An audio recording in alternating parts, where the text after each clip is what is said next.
কয়টা কথা বলতে চাই। কথাগুলা হচ্ছে যে, এই যে আমরা বিভিন্ন সোশ্যাল মিডিয়ায় দেখতেছি যে অনেক কনটেন্ট ক্রিয়েটর আছে যারা মনে করেন না কনটেন্ট করতেছে ভালো। যারা ভালো করতেছে তারা ভালোই করতেছে, আর যারা খারাপ করতেছে তারা তো খারাপ করতেছেই।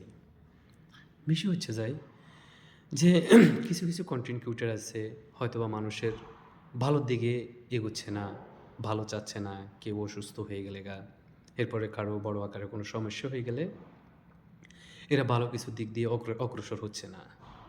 আর কিছু মানুষ আছে যে তারা পরিশ্রম করতেছে, সফলও হইতেছে কিন্তু অন্যের বিপদ-আপদে আগাইতেছে, ঝুঁকি নিতেছে টাকার বিষয় নিয়ে।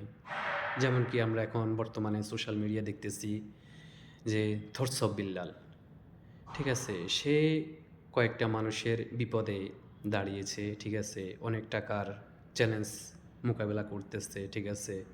এবং কি চ্যালেঞ্জগুলা সে জিততেছে, হারতেছে না। আর যারা কিছুই করতেছে না তারা দূর থেকে কি করতেছে? এগুলাকে হিংসা চোখে দেখতেছে। এগুলা তাদের ভালো লাগতেছে না।